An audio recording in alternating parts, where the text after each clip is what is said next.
Broadcast is now starting. All attendees are in listen-only mode. Good afternoon, everyone. Welcome to everyone who's joined us for a very special webinar on student-centered learning with very special guests, our members of Nebraska's Grand Island Public Schools. We're very honored to have them. My name is Jeff Sahaki, and I'll be your host and moderator for today's panel.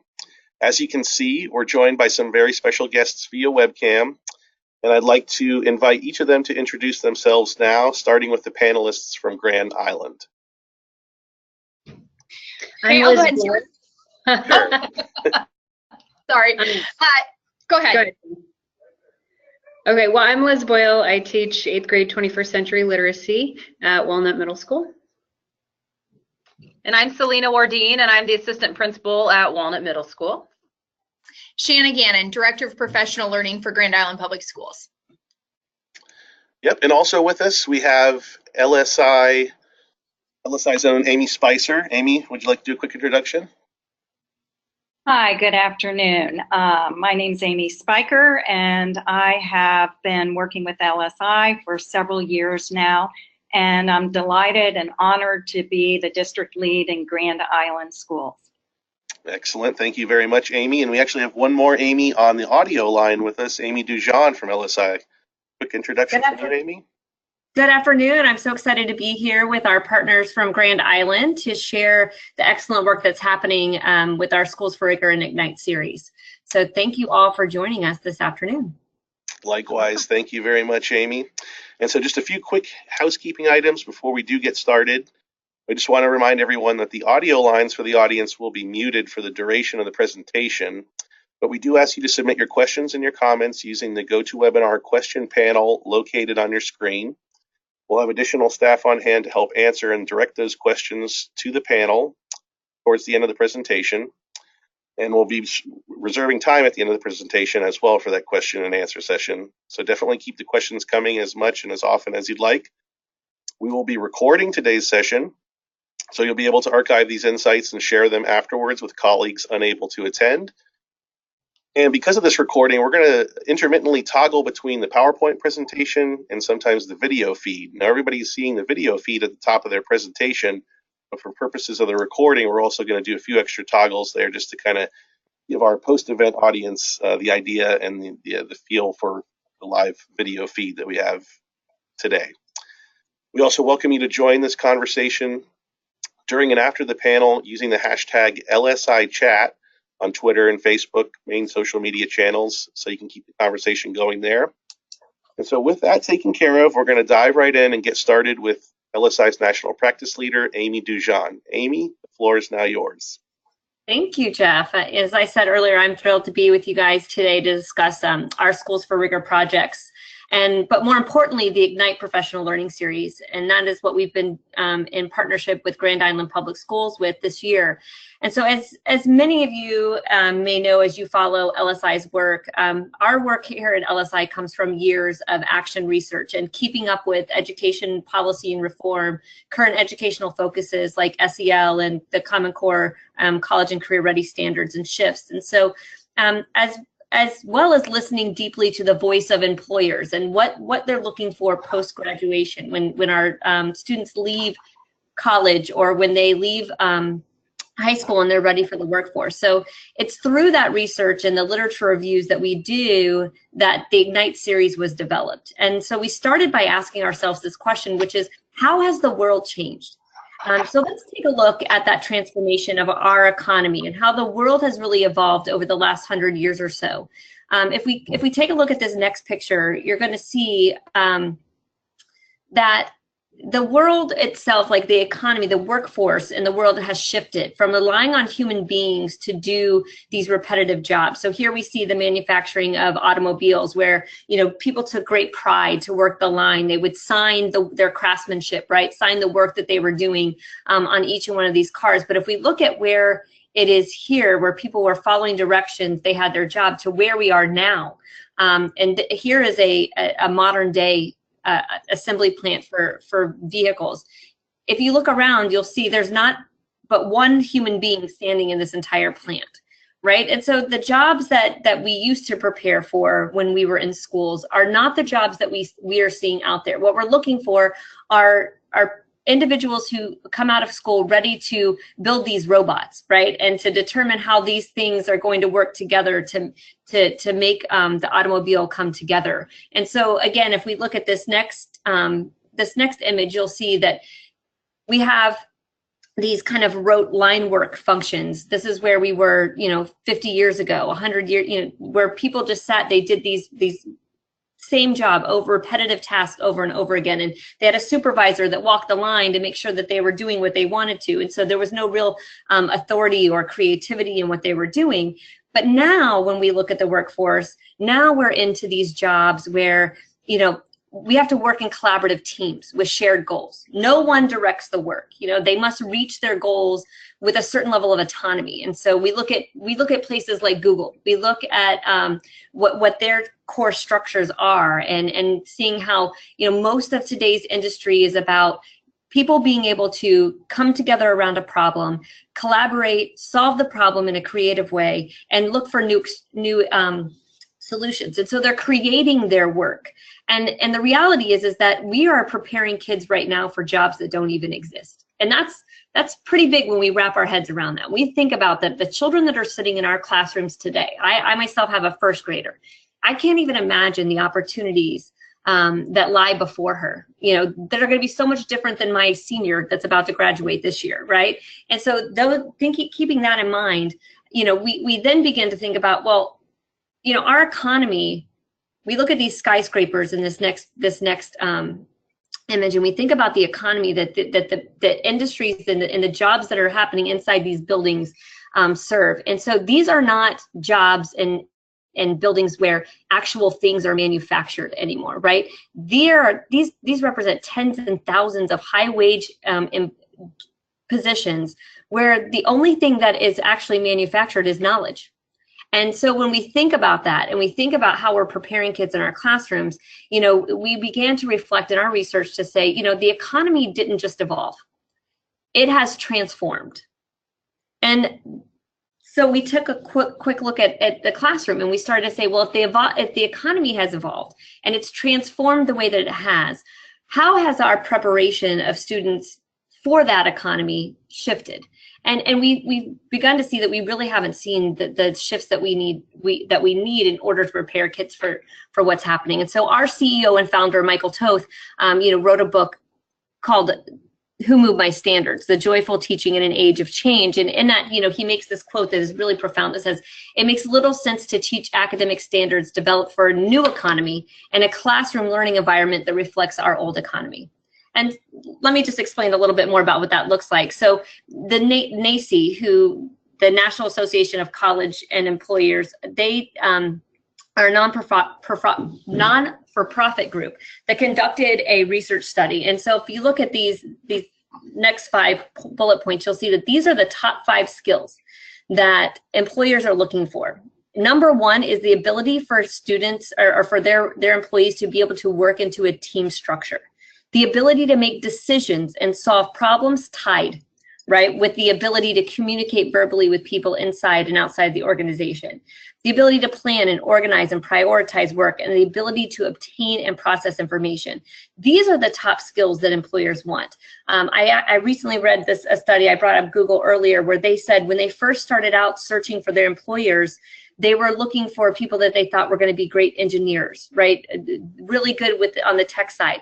But then when they started to look at their employees that were really performing highly, the ones that were really doing a good job, and said, no, these are the qualities we're looking for. The top 7 qualities they were looking for were all these soft skills, these same skills that employers want for students that are coming out and ready to be employed. And so at LSI, one of the things that we ask ourselves is we look at this comparison between the old economy and the new economy, as we say, how are we helping to support the classroom shifts from getting kids to be able to work towards goals with little direction so that they can be have self-directed teamwork and analytic skills, interpersonal communication skills, be able to solve complex problems. A lot of times what we see in classrooms as I walk classrooms across the country is we see so many students engaged in such low level, low rigor tasks And it's no fault of the teachers. You know, they're doing the best they can with the resources that they're given, but understanding that these new standards are so complex, right? They're not like our old standards. And so we have to really understand what those standards are asking students to know and do, and to give them and provide them tasks that actually ask them to work at that level. And so when we begin to unpack that and understand that, we can see that if we are still requiring kids to do tasks that ask them to restate facts or to find things, you know, that are explicitly stated in text, we're not ever going to get to the true intent and rigor of the standards. And so let's look at what that shift would look like. So how would we get there? So if we look at a traditional teacher-centered core instruction classroom, this is what we would see. This is what we do see typically as we walk classrooms. We see the teacher is owning the teaching. They're the ones in front of the classroom. They're the ones in control of whether or not students are learning. They have all of that knowledge, right? They're the ones who are directing the students. They're working usually a lot harder than the students are. They're exhausted at the end of the day because they're feeling like they have to control all of that. We see students who are sitting quietly in rows, passively compliant, oftentimes bored. They're not in control or owning their own learning. So one of the things that we first start to do is that we begin to move from that teacher-centered core instruction to teacher-led student groups. So the teacher's still in control. They're planning for group tasks. The students begin to track their own progress. They understand that each student has a clear role within their team. They learn how to self-regulate their own behavior and how to communicate effectively with other students in the classroom. Think back to that list of skills that employers are looking for, right? So we're teaching them how to communicate and collaborate with one another productively, how to take varied positions and respectfully agree and disagree with each other, but supporting their ideas with evidence. And the teacher has more time then to monitor and make adaptations. So when we looked at the teacher-directed and the teacher-centered classroom, the teacher doesn't have enough time to monitor individual kids one by one. Here, when we get them into student-led groups or teacher-led student groups, the teacher is now able to monitor more frequently because he or she is able to go directly to the group and monitor multiple students at a time. Our ultimate goal, as we're working through the Ignite series, though, is to get to these student-led academic teams. And so this is where the real magic happens. And the teacher now trusts students to actively learn from each other. The students are the ones really asking the questions and pushing each other to learn. And ultimately, in this setting, the students are working harder than the teacher, which is a dream for most teachers. Now they're able to intervene in the moment that students are finding misconceptions, rather than waiting till the end of a lesson or a unit test. The teacher then knows right the moment that the student is having the disconnect. They can intervene right there. They can empower the team to jump in, where the team members then own each other's learning. And so they peer coach each other. They're not giving each other the answers as we see oftentimes when we do quote unquote group work, right? They're sitting there saying, well, have you considered this idea? And they're asking them to think of all the strategies that they've learned in order to really get to critically think around problems. So when we look at this pathway to student-centered learning, you know, it's not something that we jump from a teacher-led, teacher-centered classroom all the way to student-centered academic teams. It's a progression, and that's what the Ignite Professional Learning Series does. And as we've engaged with Grand Island Public Schools, and you're going to hear in a moment from our friends from Walnut Middle School, is that transformation from the teacher-directed classrooms now into these student-led teams, and then ultimately when we get to these student-led, student-centered academic teams. And so I'm excited for you guys to hear about their journey. They started this year, and they have really, really been incredible partners with us as they've engaged in this work, and their students have been producing at a much higher level. And we're going to hear specifically now from one of the teachers, from Elizabeth, and from Selena, who's an assistant principal there, along with their Director of Professional Learning. So I'm going to turn it over right now to Amy Spiker, who is the district lead from LSI that's been working with Grand Island Public Schools, and let them share with you a little bit about their journey. Amy? Thank you so much, Amy. And you know, you were talking about the transformation that schools have to make. to prepare our students for the jobs that are still being created. And so I'd like to ask those of you at Walnut to talk to us a little bit about the transformation that you've seen. We began this journey in August, and it's now early February. So what have been some of the transformative moments that you've witnessed?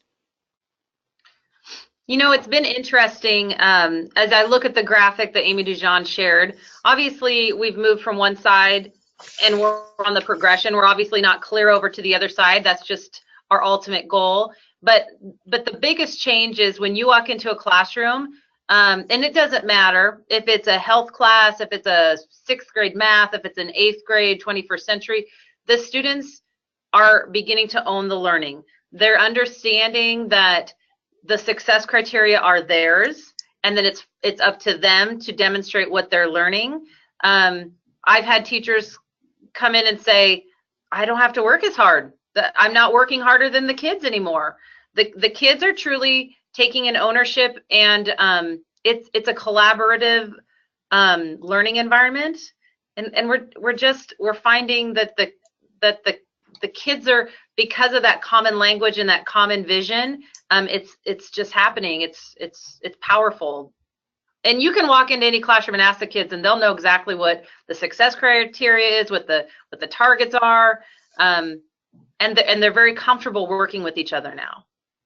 I would agree with everything that you just talked about, Selena. As far as on my end of things, just getting to work with kids directly in the classroom, I have seen a lot more productive conversations that kids are having as compared to maybe what we had done in years past when we would turn things over and have kids doing group work.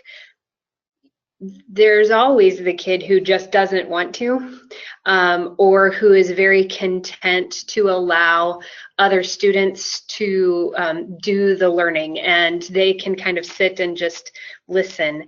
And what I've seen in my own classroom is a lot more active participation on the part of all of the kids.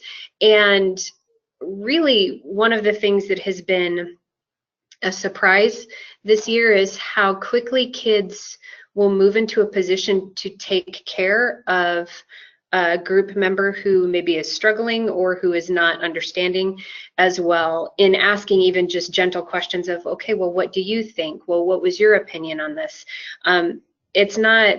It's not something that we always get to see from 13 and 14-year-olds. And so that's been kind of an exciting transformation, I think, is just the care and concern that they have for each other as learners, and recognizing that this is, it's not doing for somebody else, but it's really helping one another learn and one another access a target. Whereas before, figuring out how to get to a target was kind of a mystery, or was just something we had posted on a board, but kids didn't really know what it was or what to do with it. Great. And Shanna, go ahead. And Shanna, as a district leader, what have been some of your insights? What have been some of the transformations that you've seen take place? Well, you know, I think there's been a number of things that have really started to shift since the beginning of the year. I would say overall, as a district, prior to this work, we were focused quite a bit on teaching, and a lot of our professional development focused there. But we've made a shift now, and we're really focusing much more on student learning. Of course, we still have conversations about instruction all the time, but it's very different when we're focused on the students and what the students are doing and what the students are learning. The other thing that I've noticed is, the series of professional development that we've been involved in is called Igniting Student Ownership. But I think there's a lot of passion that has been ignited on the part of the staff members who are involved in this work. And recently we had a principal meeting, and I just noticed that the Walnut principals were very passionate about what they were talking, when they were talking to the principals. And you can just tell that it's ignited something in them too. They've always been passionate about their work, but there's just something about this work that feels different. And you feel like what you're doing is making a difference, and you can see it reflected in the students. And I think that has been maybe one of the biggest shifts I've seen since the beginning of the year.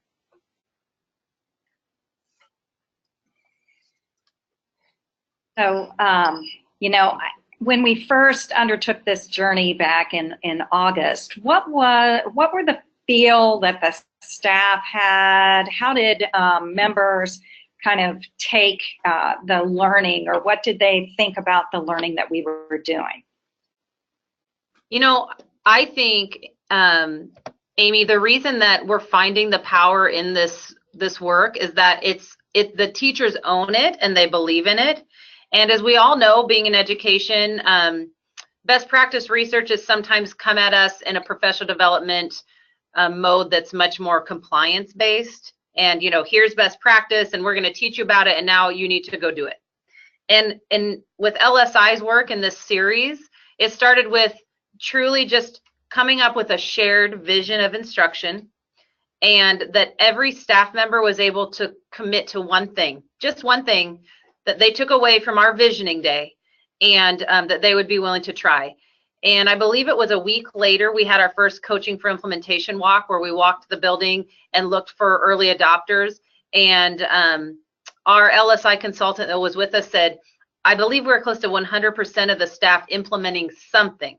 And again, we're not biting off the whole continuum, but they were biting off something because they committed to it and they believed in it. And we've just taken baby steps from there and added, and we're continuing to be in the classrooms and monitor and provide support. And I think the power is that the teachers believe in it. It's not just it's not a compliance thing. It's second order change. They believe in it. They're seeing the results, and then they're kind of supporting each other in the process, and it's just growing organically. Selena, one of the things I love that you just said is the fact that the typical professional development, right, is that we go in and we do that spray and pray method, where we bring our teachers in or we bring our leaders in and we give them this great idea, or here's something to learn on, or sometimes I can say this as a former principal, you're not really sure what to do on those PD days, so you're trying to get ideas from your teachers so that you can provide them what they need. But then the implementation is where the drop-off happens, right?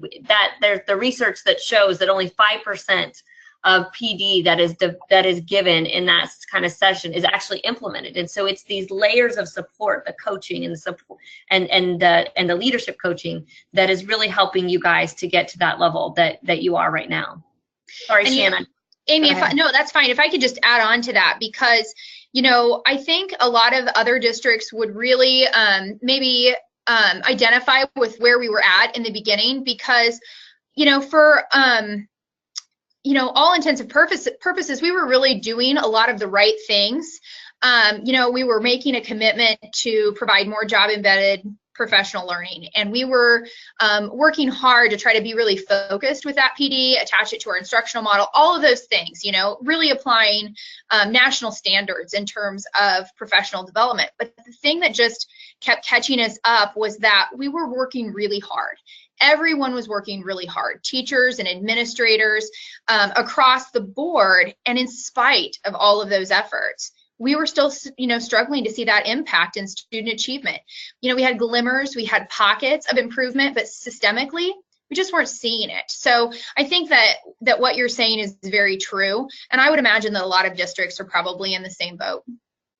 And I wanted to just jump in because listening to most staff members at Walnut now, I think you would hear overall a very positive tone about the experience that we have. But I think it would be really naive for anybody to assume that that was where we began. So Amy, your question related to August, but I could go back even further than that to the very first staff meeting we had, where we had a conversation about whether or not we wanted to try this. And that was not a positive staff meeting. I think there was a lot of concern on the part of staff members. There was the idea of, why are we being picked for this? What did we do wrong? What's wrong with us? Why are you trying to fix us? Why are we broken? And it did take truly the compliance part first, the showing up and agreeing, okay, I'll show up. And then getting the professional development to understand, oh, this is what this looks like. Well, I can try this, I can do this. And a lot of what we've been asked to do over the course of our professional development series aligns very much with best practice, and it aligns with what shows up in the research about what we're supposed to be doing, for example, with formative assessment for kids. The thing that LSI has done differently with us is give us the opportunity to go through it slowly enough to get it and do it well, instead of doing a whole bunch of new things all at once. And then we have the opportunity to apply it and get feedback on it immediately. And that has been a huge part, I think, for the positivity of the staff, just getting the feel for, this is what teaching can be like. This is not at all what was described to me in college, but this is really cool. So I wouldn't want anybody who is considering becoming a demonstration school or thinking about implementing this for the first time to assume that this is all sunshine and rainbows. It is hard work, and there will be naysayers, and there will be some pockets of negativity to start. But the experience has been transformative, and really it's making that just first commitment to, okay, I can show up and I can try some of this, that has made the whole world of difference for our staff, to moving to that 100% of staff members trying something and really seeing an impact in the classroom. And then Elizabeth, go ahead, Selena.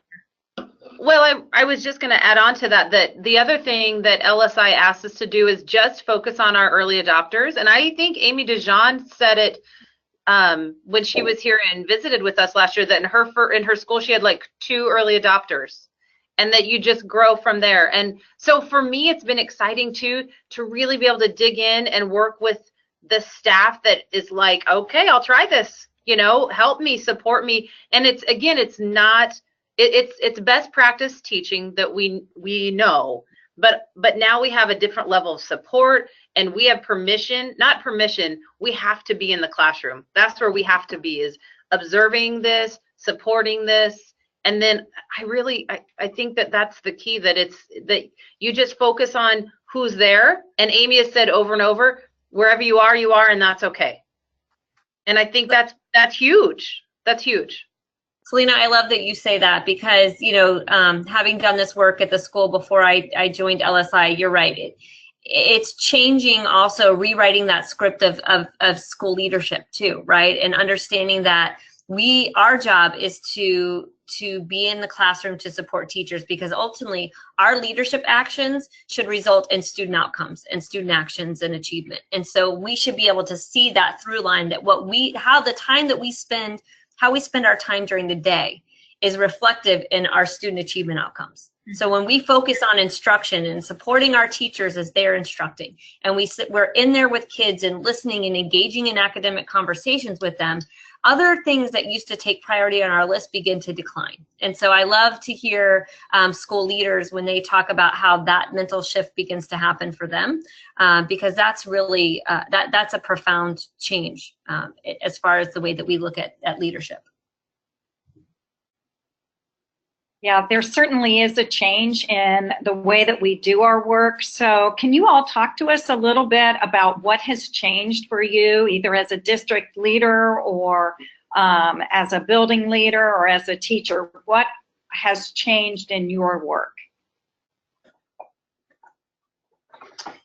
You know, I think in terms of my district leadership role, I think one of the biggest shifts has really been in protecting schools from outside noise, outside initiatives, allowing them to just kind of focus on their priorities, which they've established through an action board, and really kind of, you know, picked the couple of things that they're going to work on. So that focus has been really key.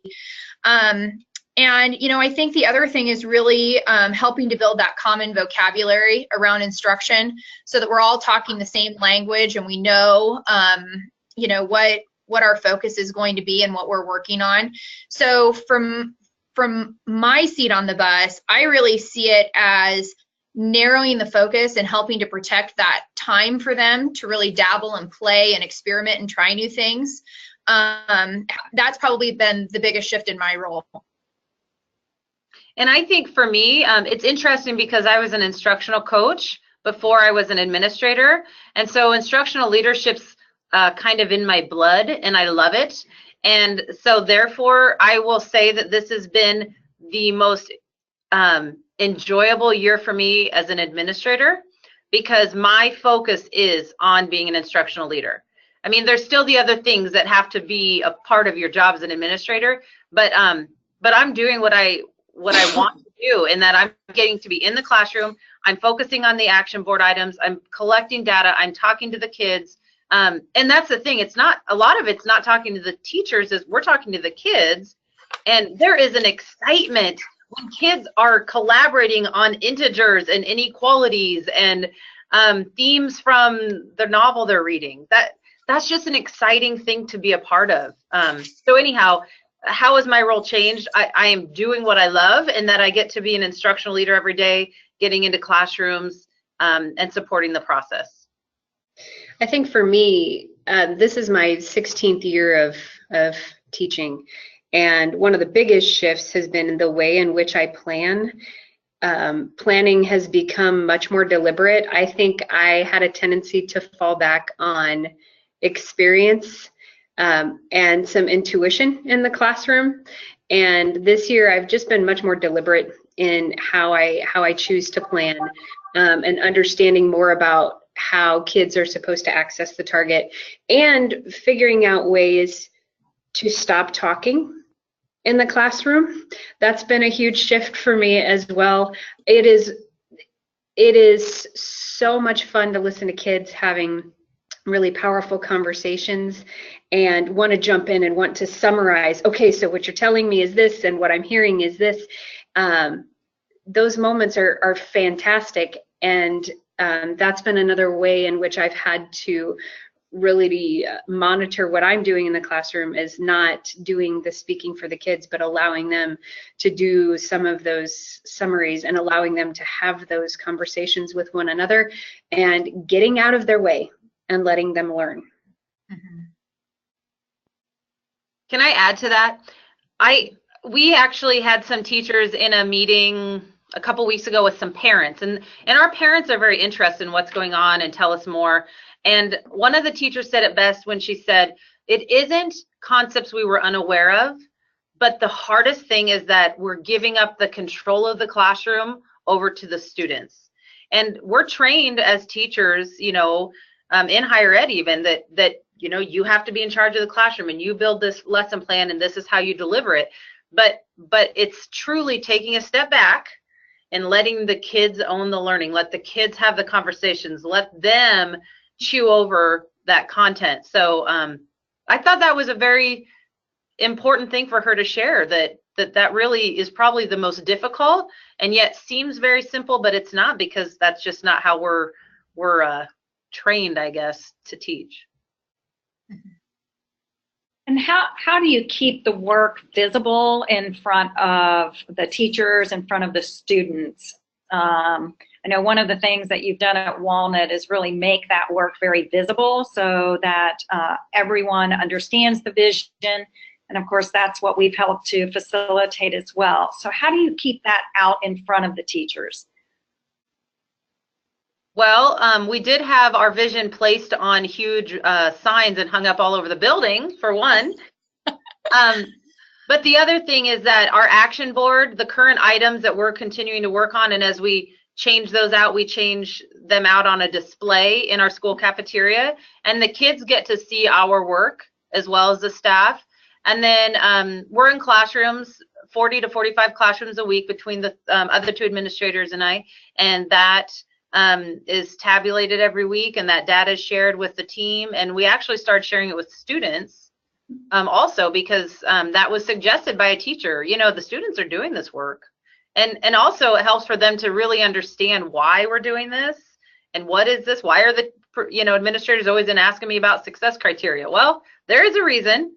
And the other thing we've done is just, for me, for the administration, it's been important for us to celebrate the work.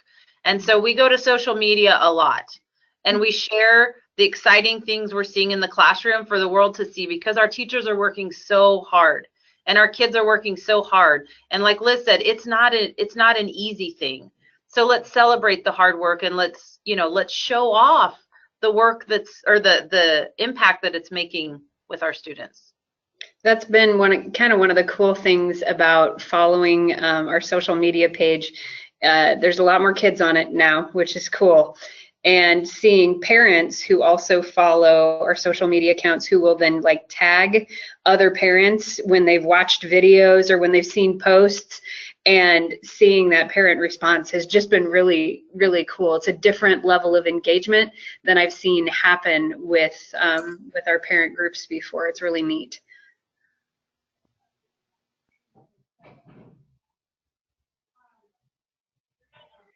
One of the ways that we also keep the work and help to support the district is in the executive action team. So Shanna, do you want to talk a little bit about what happens there, as well as how you continue to keep the work in front of the all of the buildings?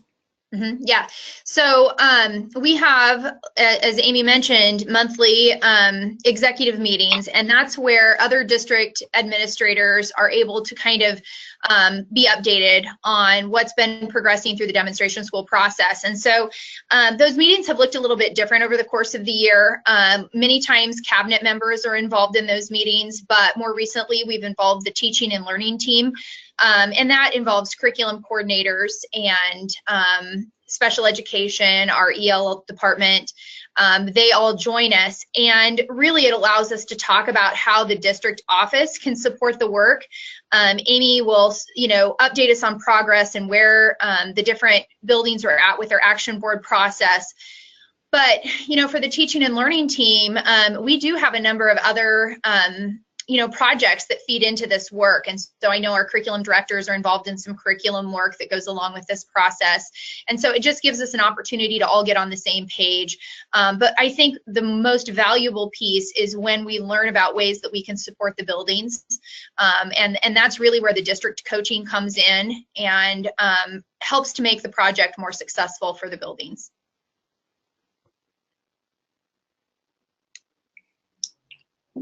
So when we think about the impact and we've talked a little bit about that, but thinking about the impact that becoming a demonstration school, what has been its impact on student morale, on staff morale?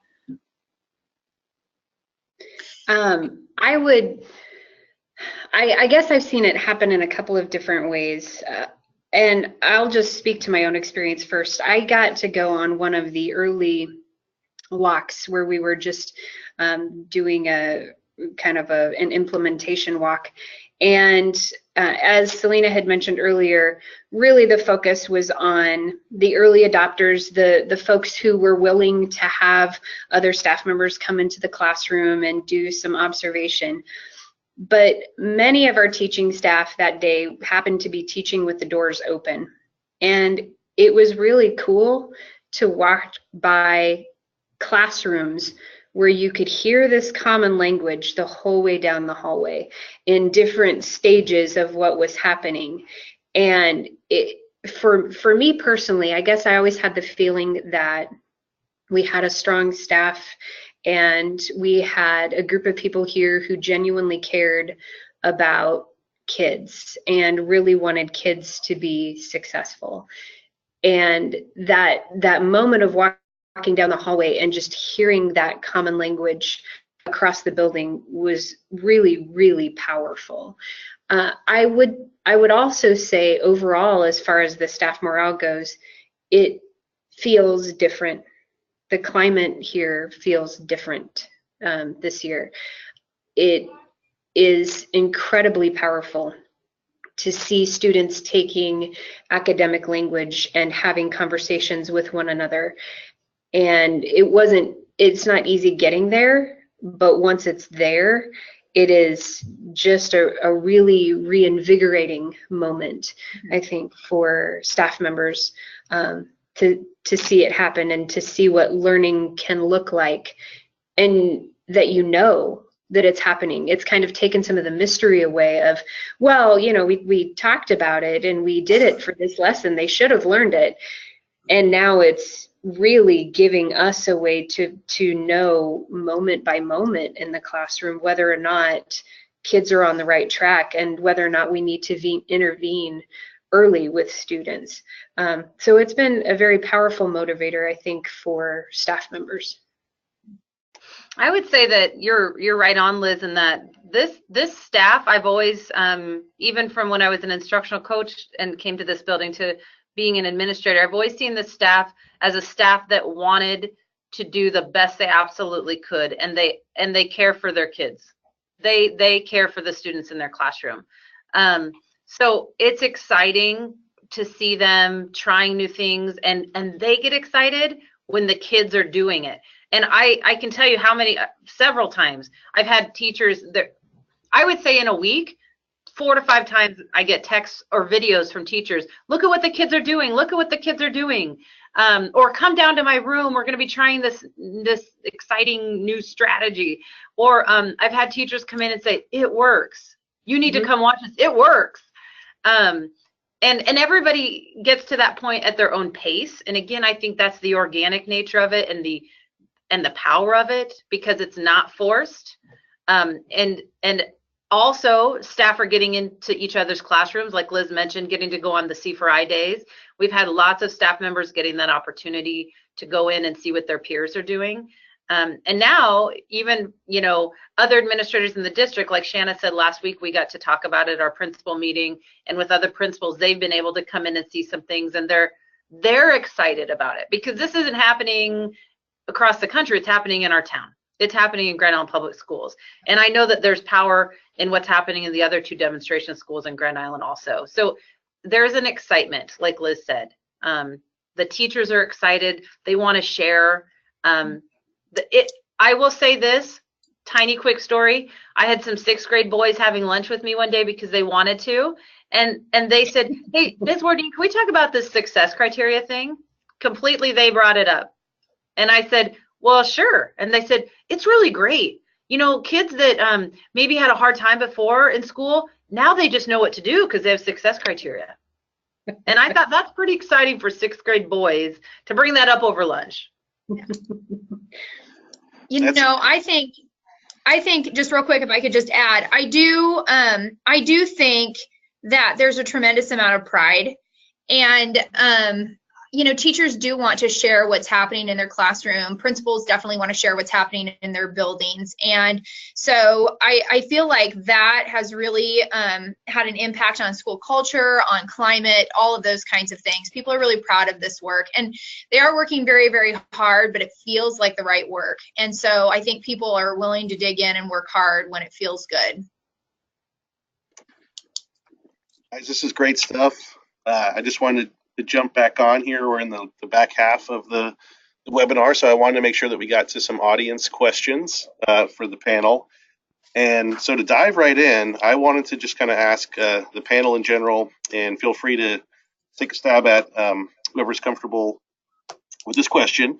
But it's basically from Scott. He's wondering, can you talk about how this work ties into the data consults and the principal coaching supervision work?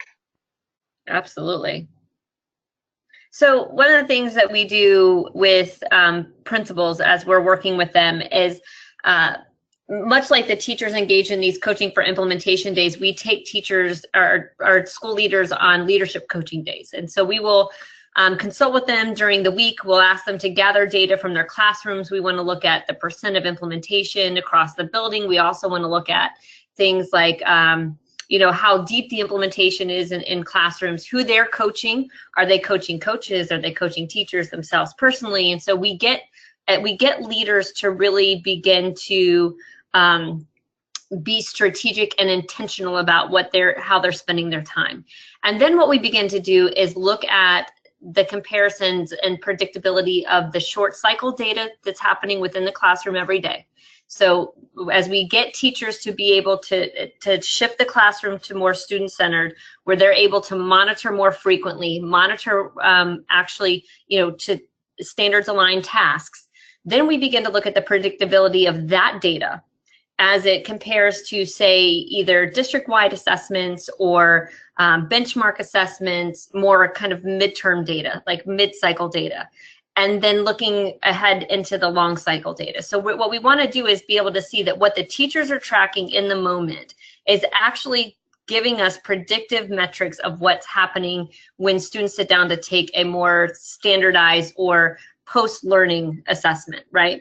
So one of the things that we frequently say is that we assess more and test less. We want to assess more within the moment of the lesson so that we know exactly when to move forward and when not to, but we don't want to test students to death. So we're giving them meaningful, purposeful tasks in the classroom that are informing teachers of where they need to go with instruction. And those tasks should be able to be predictive of how they're going to do on an end of chapter, end of unit, or a benchmark assessment. We work with the principals then to look at that data, right, and to look at it across time to say, are we being predictive? So is the level of complexity of the task in the classrooms that we're seeing meeting the level of complexity of the target that the teacher is trying to reach? And so when we walk, we're very purposeful about looking at what is the target task alignment, who's doing most of the thinking, and are we getting those classrooms to the full intent and rigor of the standards? Because if we are, and we're engaging kids in meaningful tasks that are at the level of complexity of the standard, then we are going to have improved student outcomes. Very good. Thank you, Amy, for that answer. Another question, I think we've touched on it a little bit before, but there was some interest around what kind of support you are getting from the principal there at Walnut Middle and their involvement. So if you could just elaborate on that a little bit more.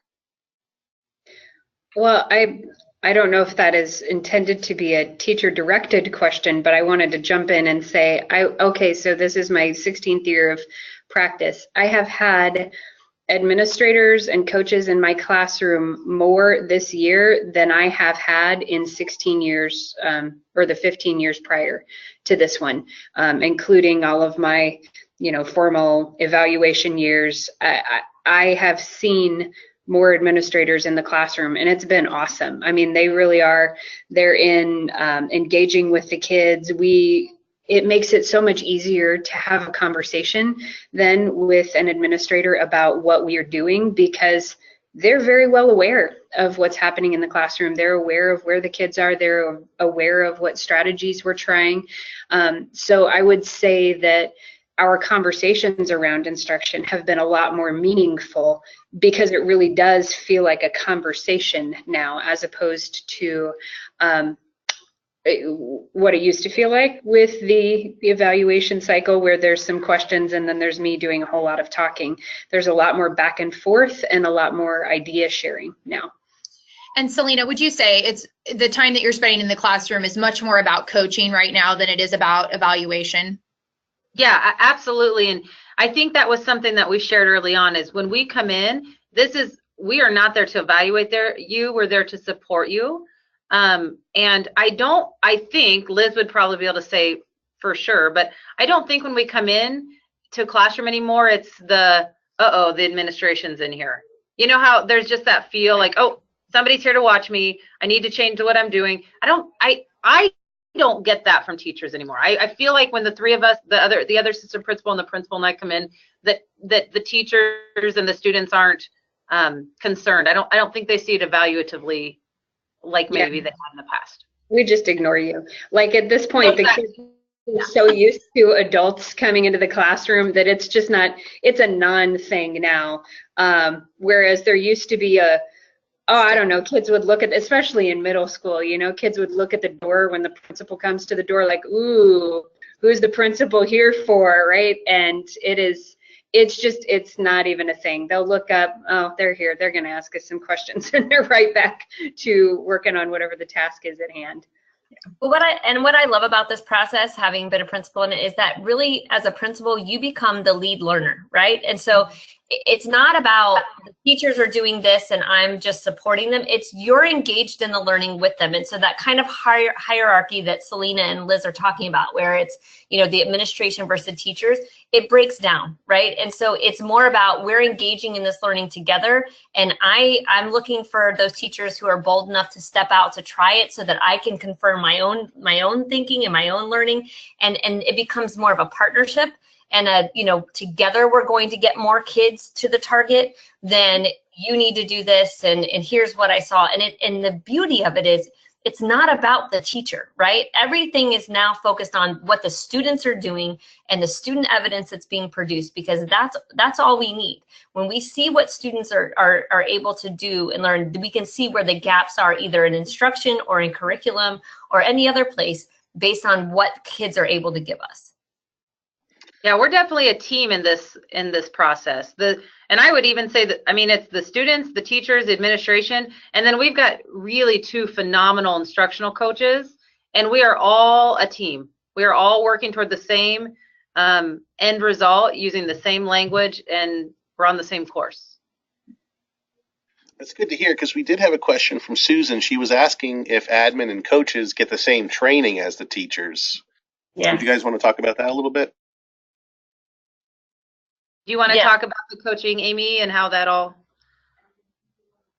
Well, the administration, and that's one of the great things about working with Grand Island, is they truly are wonderful partners and are extremely engaged in all of the professional learning that takes place. So yes, they do get the same professional development, and but they also do the principal coaching. And so when we're there on site, we often will prepare them for professional learning that's going to take place in the future. We walk classrooms together, we look at the action boards, we talk about what are those next steps to help grow our teachers so that our students are learning more, and we check on their progress. And so it's a great collaborative relationship, but it's also kind of keeps us all focused on what is it that we need to do next to support the learning of the students. And again, we all focus on being learners together. So we learn from each other, if we also share things that we think may be hindering the work, and we quickly think of ways to get rid of those obstacles. Very good. I think we have time for maybe just one more question. I know, again, you had some great mentions about this earlier, but there was some interest around students and the differences that they noticed early on. And you've mentioned some of the great outcomes that you've seen with some of the outreach that they've had. But could you elaborate a little bit more on how the students reacted to this change over time? They noticed, I would say students noticed right away when we started doing something differently. And I was fortunate to work on a team where nearly everybody in our team of teachers started pretty much at the same time. I mean, we all kind of took hold of it and started running with it. And so we had professional learning one day. Kids were not in school. The next day, kids were back in school. And all of a sudden, all of their teachers on the team are using the same language. So immediately for them, that was kind of something's kind of different here. I guess the cool thing about it was that there was never any conversation about, why are we doing this? This is different. Why are we? I think one of the early professional learning sessions we did was on igniting student ownership, and that was where we had learned really how to write success criteria to meet a target, and then specifically how to get the students to create a plan for getting themselves to the target, using those criteria to get to the learning goal. And I think that having those conversations with their peers was so empowering for them that it just became a natural part of what they were doing. It really wasn't about me telling them what to do. It was about them figuring out, oh, so we're going to do this, and that's how we're going to, okay. And they were very quick to adopt that change very early on. And Selena, you've seen some decreases in behavior issues as well. Is that true? Yeah, I was actually thinking about that. Kids that get sent to the office, and let's, it's still middle school and we're still going to have office referrals. if we ran numbers, we've seen less office referrals. I mean, and that's just pure number. And there's always reason, you know, but what I have seen that's not tabulated is the conversation with the students when they come down to the office, and that they want to get back to class. They don't want to be stuck down here in my office, and I don't really want them stuck in my office either, because I want to be in classrooms too. So it works out well. But they want to get back into class because they're engaged in the learning process now. It's about them. And that you can't really put a number on. That is really good stuff. I think that's a great note to end on. We have just a few minutes left. I just want to make sure that we remind everybody on the webinar today that next steps, what we've talked about today, a lot of great stuff, a lot of rich content, great detail, that certainly there's a lot more to be talked about and learn from the group. We could certainly go on, but we are very appreciative of everyone's time today on this hour. So just in terms of some quick next steps, obviously, if you want to learn more about this student-centered learning, you can visit the website at learningsciences.com/ignite. We're certainly very happy at LSI to schedule a demonstration if you reach out to district representatives and district leads. We can go a little bit more in depth on talking about this with you in your particular school or district. And we're very happy also to mention that in Grand Island on March 27th, in a few months, we're going to have an in-person event. It's going to be a school transformation summit with a lot of the folks from Grand Island. We're going to be taking a trip to a local school, looking at this in process. I'm not quite sure if it's been determined if it's Walnut Middle, but we'll certainly be looking forward to that event coming up in March, followed by a complimentary lunch, special panel discussion with more of the district leads and the folks from Grand Island. So if you're interested in that, the LSI Senior Director of Partnerships in the region is Lee Manley. His contact information is there. We'll be happy to get it to you, but we really encourage everybody, certainly if you're in the region, to visit in person and attend this. It'll be a really great dialogue and a great continuation of the conversation that we've been having today. And then just as a final few thoughts, LSI is hosting its 7th annual Building Expertise National Conference. This is going to happen in Orlando, Florida at Disney's Coronado Springs. So if you haven't made summer plans just yet, this would be a great option. There's going to be a lot of great speakers, a lot that you see there on the screen, also including Amy Dujon. So we really encourage you to come out. And certainly for being a part of this webinar today, we want to offer everybody the discount code. When you use that checkout, the code LSI Web, there'll be a great extra discount that you can stack with other discounts for joining us here today. And so I just wanted to finally turn it back over to the panel and just make sure that anybody who has any final thoughts would love to share. And thank you from myself and certainly everyone at LSI for joining us today from Grand Island, and as well as to Amy Spiker and Amy Dujon. And does anybody have any final thoughts on what they would like to share? We've just appreciated the process and partnering with LSI, and that Grand Island Public has given us this opportunity. It's been a great learning experience, I think, for all of us. And I would say it's definitely work worth doing. It doesn't, from a teacher's perspective, it doesn't feel like one more thing. It feels like the work we're supposed to be doing all along. Great note to end on. Oh, sorry. Amy, please continue. Well, just as a district lead, I just thanked Grand Island so much for the energy and passion that they brought to this work. And as Elizabeth has said, it is work that's worth doing, and it's just been delightful to work with them as they've been doing this important work that will impact the learning of their students. Absolutely. Thanks again so much to all of you on the panel today. We really do appreciate your time. Thanks to everybody in the audience.